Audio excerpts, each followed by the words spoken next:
The day everything went wrong, it was one of those days when life feels like it's trying to break you. The alarm didn't go off. The coffee machine broke. The sky turned gray just as you stepped outside. Traffic was backed up for miles. Then, just when you thought it couldn't get worse, your boss called to say the big deal you'd been working on for weeks had fallen through. That's when you ask yourself the question almost everyone asks at some point. Why does everything have to be so hard?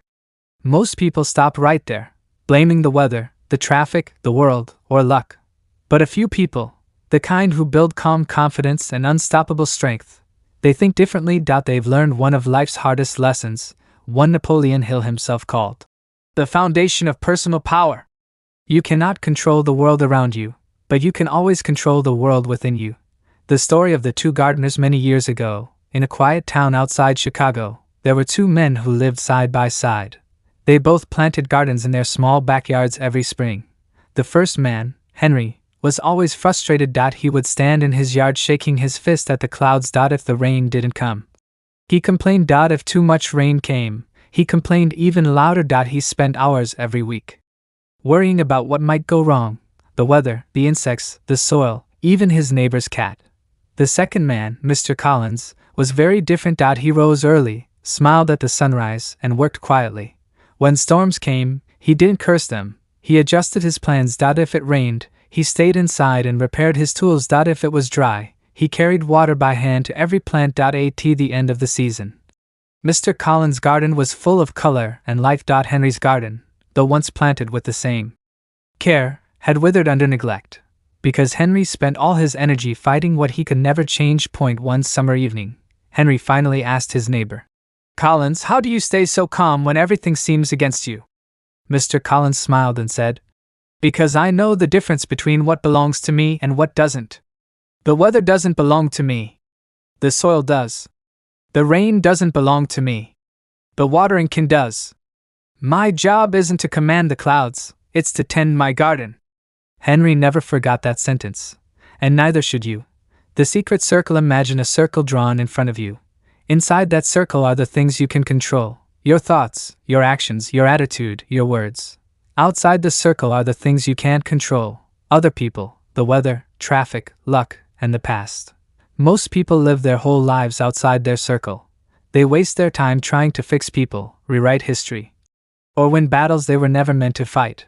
The few who rise above the noise, the calm, successful ones, spend their time inside the circle. They build habits, improve themselves, keep promises, and let the rest go.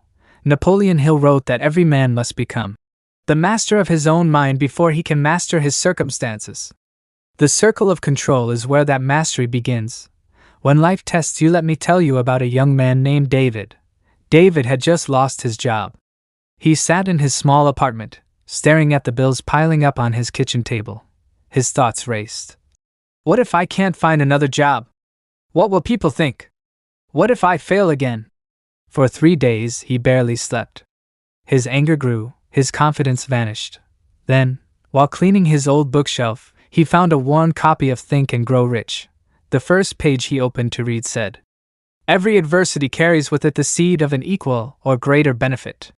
He stopped. He realized that no amount of fear would bring back his job, but courage, persistence, and faith could build something new. So he wrote down 2 columns on paper. On the left, he listed everything he couldn't control: his boss's decision, the economy, the past. On the right, he listed everything he could control: his time, his skills, his mindset, his effort. He tore the left page out and threw it away. Then he focused every ounce of energy on the right one. Within 3 months, David started his own small landscaping business. Within a year, he was earning more than he did at his old job. When I asked him later what changed, he said, "I stopped trying to push mountains. I learned to climb them instead." The law of power. Here's the truth: every minute you spend worrying about something you can't control is stolen from something you can improve. Your power doesn't live in complaints. It lives in your choices. It lives in your response to what happens. When you focus on what's in your hands, your effort, your words, your attitude, life starts to bend in your favor. It's not magic. It's discipline. The wind will blow whether you like it or not. The question is, will you adjust your sails, or will you sit still and curse the wind?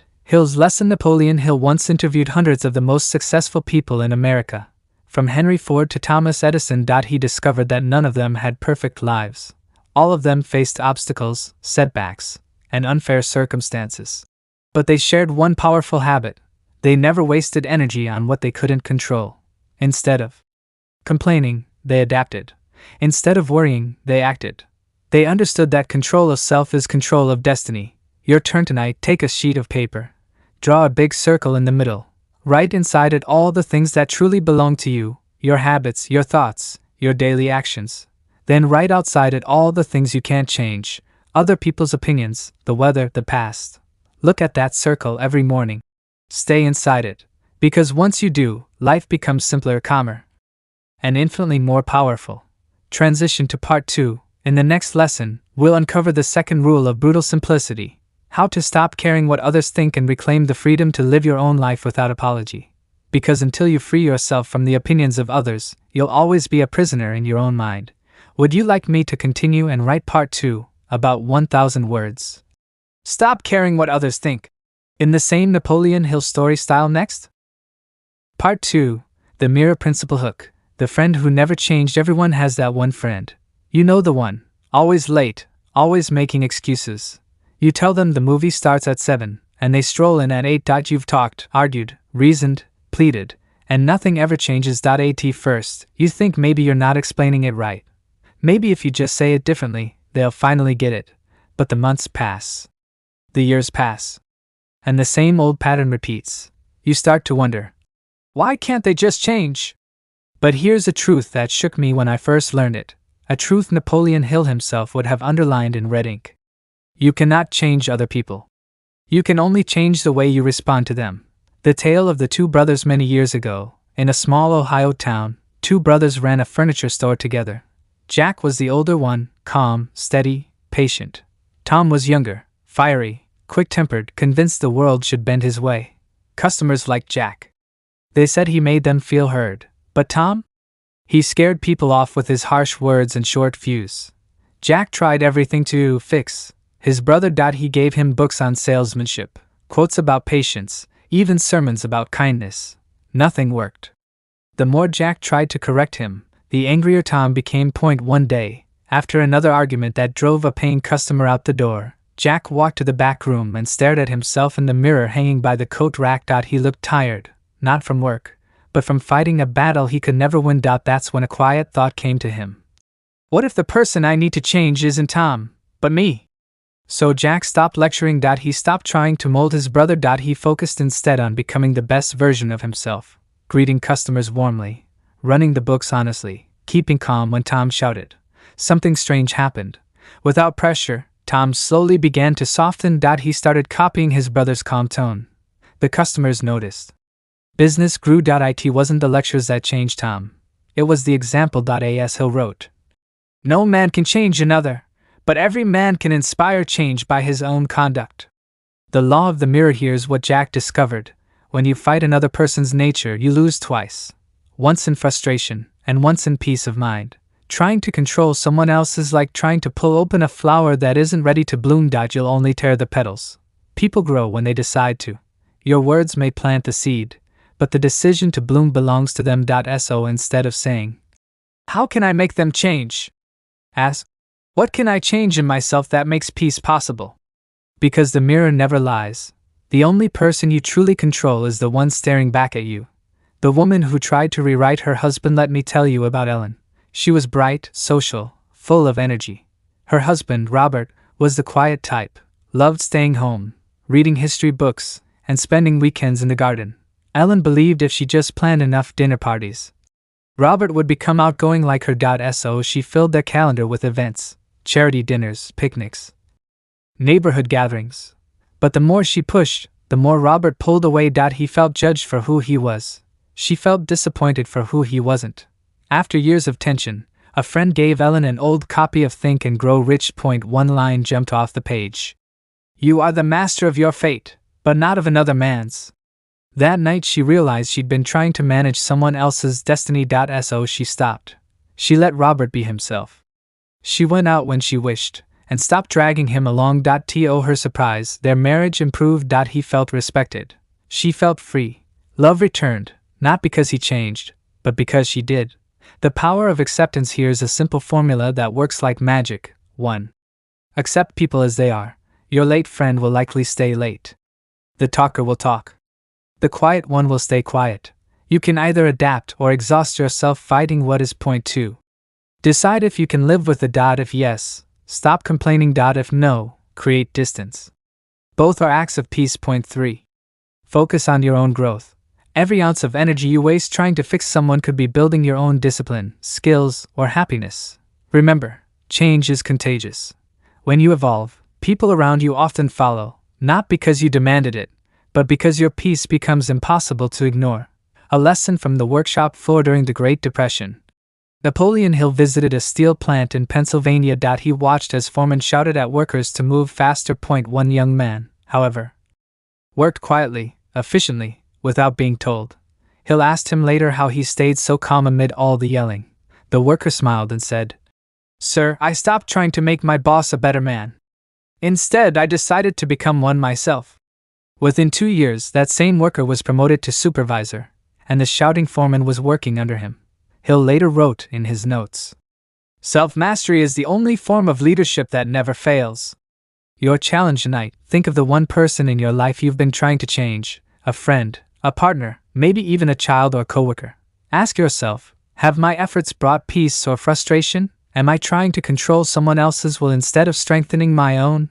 Then write down one thing you can do differently. Listen more, react less, set clearer boundaries. Walk away when needed. Do that for 30 days and watch what happens. Sometimes, when you stop pulling, others start to move on their own. Hill's wisdom. Napoleon Hill once said, "You can lead a horse to water, but you cannot make him drink. Yet, by your example, you may make him thirsty." That's the essence of this rule. You cannot force change. You can only invite it, and the invitation must come from your own transformation. Transition to part 3, the power of action. In the next lesson, we'll explore the third law of simplicity. Complaining fixes nothing. You'll meet 2 men who fell into the same hole, one who shouted for rescue and one who climbed his way out. Their story will teach you how action always defeats complaint, and how to rise no matter where life drops you. Would you like me to continue and write part 3? Stop complaining and start acting. 1,000 words, in the same Napoleon Hill story style. Next. Part 3. Live now, before death comes. Hook. The clock that ticks for everyone. There's a clock above every life. You can't see it, but it's there, ticking quietly in the background. Every second that passes isn't just time moving forward. It's time running out. We pretend not to hear it. We say, "Someday I'll do that. Someday I'll take that trip. Someday I'll say how I really feel." But someday isn't on the calendar. There's only today. And one morning, that clock will stop. No warning, no delay. That's when we realize what Napoleon Hill meant when he wrote, "Your only limitation lies in the use of your time, the only thing you truly own." The man who saved his best days for later. Let me tell you about Edward. He was a quiet man from Michigan, worked as a carpenter for 40 years. He loved his wife, loved old jazz, loved the idea of seeing Paris one day. Every month, he'd tuck a few dollars away into an envelope marked someday. He told his friends, "When I retire, I'll live." He had a fine set of china dishes that stayed in the cabinet for special occasions. He had a brand new suit he never wore because he wanted to save it for the right event. And he had a wife who kept saying, "Let's go see the world while we're still young." Edward always answered, "We will, someday." But someday never came. A stroke took him at 63, 2 years before retirement. His wife later opened that envelope. Inside were $12,000 and a note. "For Paris." She never spent it, she said. He kept saving his life for later. He just ran out of later. The truth that death teaches. That story isn't meant to be sad. It's meant to wake you up. Because death isn't the enemy, it's the reminder that life is limited and beautiful. When you remember you'll die, you start to live differently. You stop wasting time on arguments that don't matter. You stop holding grudges that weigh you down. You start calling people you love just to say hello. You begin to realize that this moment, right here, right now, is the only moment you actually own. Napoleon Hill used to say, "You can't change yesterday, and tomorrow is only a dream. But what you do today determines both. Death gives life meaning. It gives urgency to love, fire to passion, and courage to action. The ticket that expires tonight. Imagine this: you've been given a golden ticket to see the most beautiful show in the world. But it's only valid for today. Tomorrow, it turns to worthless paper. Would you sit at home, scrolling through your phone, thinking about going? Or would you run out the door, heart pounding, ready to live the experience? That's life. Your ticket is today. Tomorrow, it expires. Yet so many of us sit and wait for a better mood, for more money, for the perfect time. We forget that waiting is the thief of life. The emperor who remembered death, Marcus Aurelius, the Roman emperor, could have anything: gold, power, armies. Yet he wrote in his journal every night. You could leave life right now. Let that determine what you do, say, and think. He wasn't being dark. He was being wise. He understood that remembering death isn't depressing. It's clarifying. It clears away the nonsense. It reminds you that gossip, jealousy, and fear are dust compared to the miracle of being alive. Marcus lived fully because he knew his days were numbered. He didn't waste time chasing what didn't matter. He lived deliberately because he knew every sunrise was a gift, not a guarantee. The people who started living after facing death. You've heard stories like this before. Someone gets sick, survives an accident, or loses someone they love, and afterward, everything changes. They start laughing louder. They travel more. They stop saying, someday. They realize what Hill called the urgency of purpose. One woman told me, after surviving cancer. Before, I was waiting to live.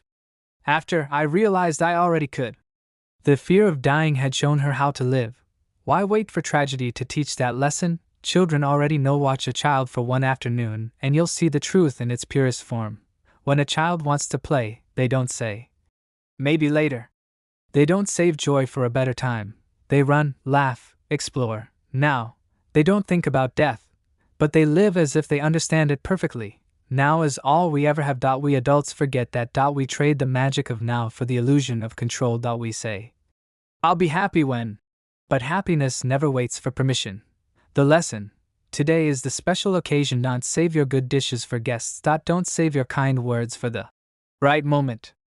Don't save your favorite outfit for someday. Wear it. Say it. Do it. Because today is the special occasion. You woke up. You're breathing. You have time for now. Napoleon Hill once said, do not wait. The time will never be just right. That's not a quote, it's a command. Start now. Call that old friend. Take that first step toward the thing you keep postponing. Begin the dream that scares you. Don't let the clock run out with your song still inside you. The challenge. The 24-hour experiment. Here's a challenge that could change your life. For one single day, just 24 hours, live as if it's your last day on earth. Speak gently. Laugh loudly. Forgive someone. Do the thing you've been postponing. Appreciate the ordinary, your morning coffee, the sun on your face, a friend's voice. At the end of the day, you'll notice something powerful. The world didn't change, you did, and that's what living truly means. Transition to part 4, your feelings lie. The art of thinking clearly. In the next lesson, we'll explore something equally life-changing. Your feelings are not facts. You'll meet a man whose fears nearly destroyed his future, until he learned how to separate emotion from evidence. This story will show you how to master your mind so your feelings serve you, not rule you. Would you like me to continue and write part 4? Your feelings are not facts. 1,000 words, next, in the same story-based Napoleon Hill style? Part 4. Your feelings are not facts. Hook. The storm inside your mind. Have you ever felt absolutely sure something bad was going to happen, but it never did? Maybe you felt certain someone was mad at you. You replayed every conversation, every word, and your stomach twisted with worry. Then later you found out they weren't mad at all. That's how feelings work. They feel like facts, but they're not. They're weather. They change constantly. Napoleon Hill once said, your mind is both your best friend and your worst enemy. Train it well, or it will train you. The truth is simple. Your feelings can guide you, but they can also lie to you. The people who succeed in life aren't those who feel confident all the time. They're the ones who act on truth, not emotion. The tale of the two painters. There were once two painters, Daniel and Mark, who dreamed of opening their own gallery. Daniel was gifted Every brushstroke came naturally. Mark had to practice twice as long to paint half as well. But Mark had something Daniel didn't: emotional discipline. Whenever Daniel felt insecure, he'd stop painting for days. He'd stare at his unfinished canvases, thinking, "I'm not good enough." His feelings whispered failure, and he believed them. Mark felt fear too, but he didn't trust it. He'd tell himself, "Maybe this fear isn't truth, maybe it's just noise." And then he'd keep painting. Years later, Mark opened that art gallery. Daniel still talked about his dream project, the one he never started. The lesson in that story: the difference between them wasn't talent, it was how they handled their emotions. Daniel's feelings were his master. Mark's feelings were his messengers. When you treat feelings like facts, they control your behavior. When you treat them like signals, you stay in control. Feelings are real, but they're not reality. It's important to understand, your feelings are real. They're your body's way of sending messages. But that doesn't mean what they say is true. You might feel unloved.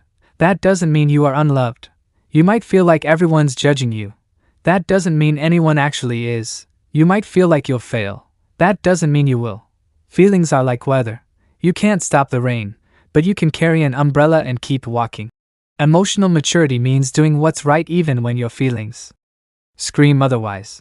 Napoleon Hill called this the power of organized thought. He believed that successful people learn to question their emotions before obeying them. You cannot control the world, Hill wrote, but you can control what the world does to your mind. The man who feared losing his job once knew a man named Robert who felt certain he'd be fired every single day.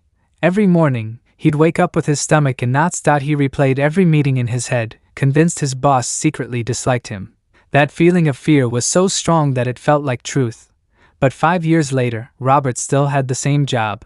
In fact, he had 2 promotions. All that anxiety, all those sleepless nights, were built on a lie his emotions told him. He suffered for something that was never real. When he finally realized that feelings aren't facts, he said something powerful. "I wasted years fearing a future that never happened." The mirror of evidence: when a strong emotion hits you, try this simple exercise. 1. Napoleon Hill himself practiced. 1. Name the feeling. Say, "I feel anxious right now," or "I feel rejected." Naming it weakens its hold. Point 2. Ask the key question. Is this true, or does it just feel true? 3. Look for evidence. If you feel like everyone hates you, can you point to proof? Did someone say something? Did something actually happen? Most times, you'll realize there's no real evidence, just emotion. This is how you build what Hill called emotional self-command. You stop letting feelings push you around like a leaf in the wind. The girl who thought she wasn't good enough. There was a young woman named Sarah who wanted to become a writer. Every time she sat down to write, her heart raced and her hands trembled. She'd tell herself, "I'm not talented. No one will care about my words." One day, her mentor told her something she never forgot. "You don't need confidence to begin. You gain confidence by beginning." So Sarah stopped waiting to feel ready. She wrote anyway. Her first few stories were terrible. She wanted to quit, but she didn't, because she'd learned to tell the difference between her feelings and facts. Fact, she loved writing. Fact, she could improve. Feeling, "I'm not good enough." That feeling wasn't truth. It was just fear wearing a mask. 5 years later, her first novel won an award. She told the audience, "The difference between who I was and who I became is that I stopped believing every thought my emotions shouted." Your feelings lie, but your actions tell the truth. Napoleon Hill often said that thoughts mixed with emotion create power, but only when directed by reason. If you let emotion lead without thought, you create chaos. Feeling tired doesn't mean you should quit. Feeling scared doesn't mean you shouldn't try. Feeling small doesn't mean you are small. Every great leader, artist, and inventor you admire, from Edison to Roosevelt, acted in the presence of fear, not the absence of it. They learned that feelings pass, but results stay. If you take action despite fear, your courage grows. If you wait to act until you feel brave, you'll wait forever.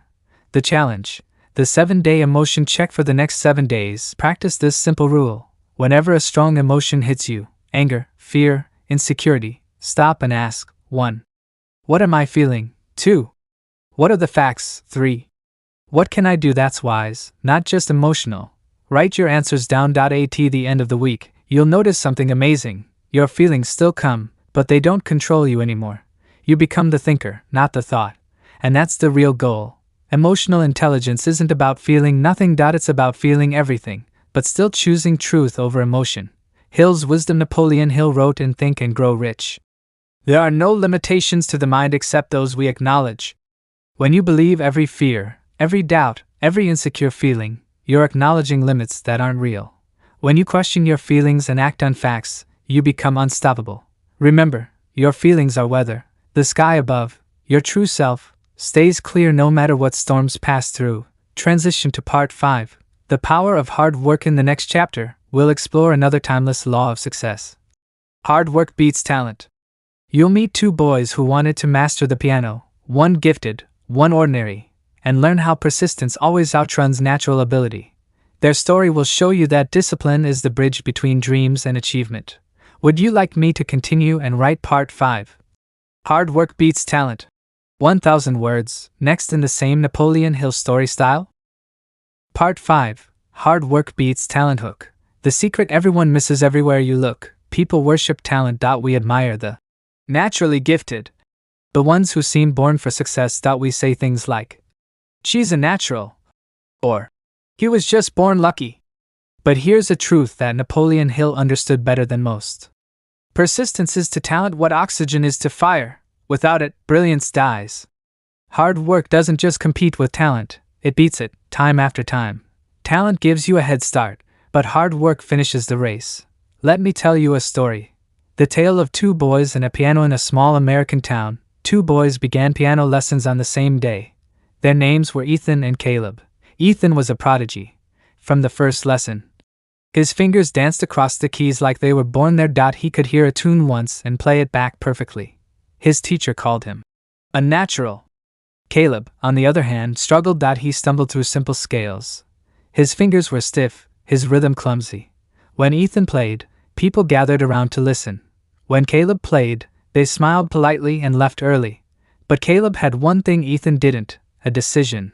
The decision to keep going, no matter how long it took. The law of growth Ethan practiced when he felt like it. Maybe 2 or 3 times a week. He loved playing when it was easy, when inspiration struck. But when the music got difficult, he'd say, I'm just not in the mood today. Caleb practiced every day. He didn't wait for inspiration. He sat down at that piano after school, even when he was tired, even when he was bored. His parents would find him there late at night, whispering to himself, just one more time. I'll get it right this time. Napoleon Hill once said, effort only fully releases its reward after a person refuses to quit. That was Caleb's secret, not talent, but refusal. Refusal to quit when progress was slow. Refusal to stop when no one was watching. Refusal to wait for motivation before doing the work. The turning point. A few years passed. Ethan still played beautifully when he practiced, but his progress had slowed. He had grown used to relying on his natural ability. Caleb, meanwhile, had transformed. His hands moved with ease now. His timing was sharp, his tone rich and full. At a school concert, both boys performed.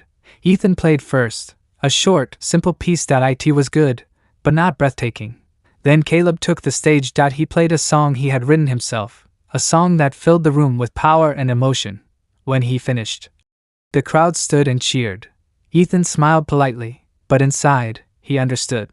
Something painful, hard work had passed him. The real difference after the show, their old teacher said, talent opens the first door. Hard work opens the rest. Ethan had relied on talent. Caleb had built skill. Talent is a gift, but skill is earned. Skill is what happens when sweat meets time. Hill wrote, there is no substitute for persistence. Genius will not replace it. Education will not replace it. Persistence and determination alone are omnipotent. Hard work creates its own kind of intelligence, the intelligence of experience, patience, and resilience.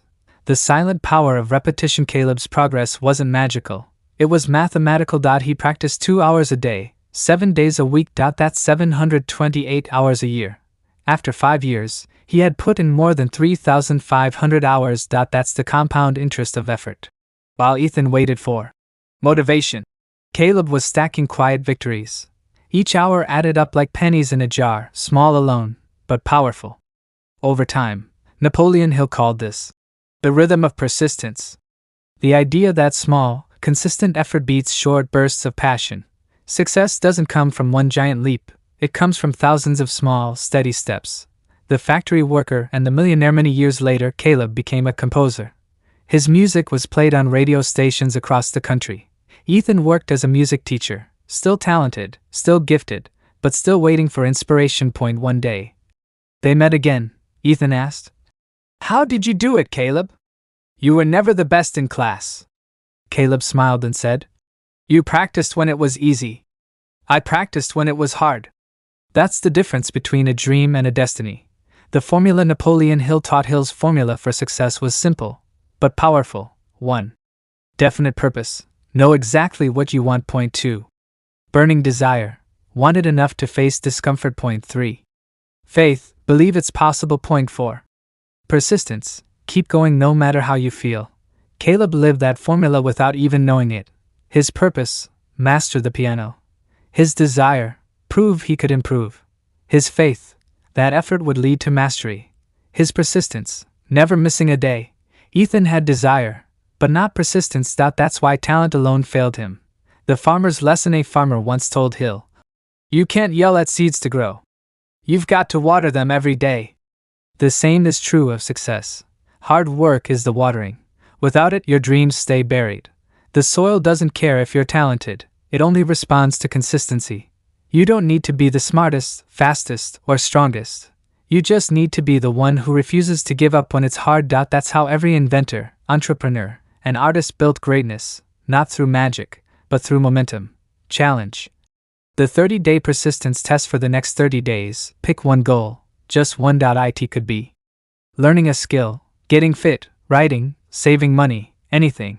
Now promise yourself this: you will work on it for at least 20 minutes every single day, no matter what. No excuses. No waiting for motivation. Do it when you're tired. Do it when you don't feel like it. At the end of 30 days, you'll see something amazing. Your results will multiply faster than your effort. Why? Because consistency compounds. That's the hidden advantage of the persistent. Every day builds momentum. Final words. The Hill mindset. Napoleon Hill said, "Most people quit when success is just around the corner."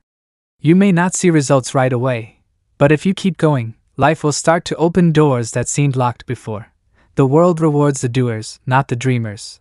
The ones who show up when it's raining, when they're tired, when no one is watching. So keep practicing. Keep showing up. Keep building your future 1 hour at a time. Because in the end, hard work doesn't just beat talent, it becomes talent. Transition to Part 6, the final principle. Living with purpose. In the final chapter, we'll explore the ultimate truth Napoleon Hill discovered after decades of study: that success means nothing without purpose. You'll learn how to align your daily actions with something bigger than yourself, so that your hard work doesn't just build wealth, it builds meaning. Would you like me to continue with Part 6? Living with purpose. Final part, 1,000 words, in the same Napoleon Hill storytelling tone? Part 6. Living with purpose. Hook. The richest man who was poor. Once there was a man named Henry Wallace, who had everything most people dream of: a mansion by the lake, a fleet of cars, and more money than he could ever spend. But late at night, when the laughter faded and the lights dimmed, Henry sat alone by the window and whispered, "What's it all for?" He had conquered his business world, but not himself. He had filled his pockets, but emptied his soul. That's when he met an old man who told him something that changed his life. "Son, success without purpose is the slowest kind of failure." And that's the truth Napoleon Hill discovered after decades of studying millionaires, inventors, and dreamers. The secret to happiness and success isn't wealth or fame, it's purpose. The fire that never dies. Purpose is not about what you earn. It's about what you learn, what you give, and how you grow. Hill wrote in Think and Grow Rich. A man without a purpose is like a ship without a rudder, drifting, directionless, doomed to crash.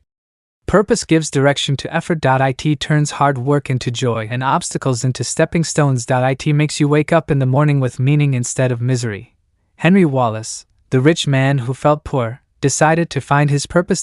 So he did something strange. He gave away everything for 1 year. He traveled from town to town, helping people start small businesses, fixing broken schools, and mentoring young dreamers. At first, people thought he was crazy, but as months passed, something inside him awakened. For the first time in his life, he felt alive. He realized, when I worked only for myself, my world was small. But when I began working for others, my world became infinite. The difference between a job and a calling: most people have a job. A few people have a career. But very few discover their calling. A job pays bills. A calling pays the soul. Napoleon Hill's research found that every great leader, Edison, Carnegie, Ford, and even Lincoln, shared one thing: they were driven by something greater than money. Carnegie wanted to build opportunity for others. Edison wanted to bring light to every home. Lincoln wanted to preserve freedom. Their fortunes were a byproduct of their purpose, not the goal itself. When your purpose is clear, decisions become easy. You no longer ask, "What should I do?" You ask, "Does this move me closer to my purpose?" The student who found meaning. Hill once told the story of a young man named Samuel, who came to him desperate and broke. Samuel said, "Mr. Hill, I've tried everything, jobs, side hustles, even trading. But nothing lasts. Why do I keep failing?" Hill looked at him and asked, "What's your definite purpose in life?" Samuel was silent. He had never thought about it. He wanted success, yes, but success for what? Hill smiled and said, "Until you answer that question, the world has no reason to answer yours." Samuel spent weeks thinking deeply. One night, while walking home, he saw a group of poor children huddled near a street lamp, reading torn pages from old books. He realized his purpose was to bring education to those who couldn't afford it. From that day, he worked tirelessly, building a small tutoring business that grew into a nationwide literacy program. He didn't just find money. He found meaning. That's the magic of purpose. It transforms ordinary work into extraordinary impact. The compass of life. When you live without purpose, every obstacle feels like a wall. When you live with purpose, every obstacle feels like a test. Purpose doesn't remove problems. It gives them meaning. It turns pain into fuel and effort into joy. Hill said, "When your why is clear, your how reveals itself." You'll notice something powerful. The moment you define your purpose, the right people, opportunities, and ideas begin to align. It's not luck, it's the universe responding to clarity. Purpose is magnetic. It attracts the tools and allies needed to fulfill it. The candle and the darkness. There's a story Hill often told about a candle in a dark room. The candle complained, "I'm small and weak. What difference can I make in all this darkness?" A voice answered, "Even the smallest flame can banish 1,000 shadows." That candle represents you. Maybe you think your purpose is too small. Maybe you think no one will notice. But remember this, no light is wasted. Every act of kindness, every piece of art, every idea shared, it all adds brightness to the world. You don't have to change the world to matter. You just have to light your corner of it. How to find your purpose. If you're searching for meaning, Hill offered this timeless exercise. 1. List 3 things you love to do, things that make you lose track of time. Point 2. List 3 ways you can serve others using those passions. Point 3. Find where those lists overlap. That overlap is your purpose. Purpose doesn't shout, it whispers. It hides in the things that make you come alive. Follow that feeling. It's your inner compass pointing you home. The Hill Challenge. Write your mission tonight. Write a simple statement. My purpose is to underscore so that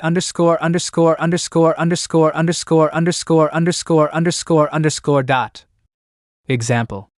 My purpose is to teach people confidence so that they can live without fear. My purpose is to create art so that others can feel seen. Read it every morning before you start your day. It will remind you why you're fighting, why you're learning, and why you must never give up. Because when your actions match your purpose, your life becomes unstoppable.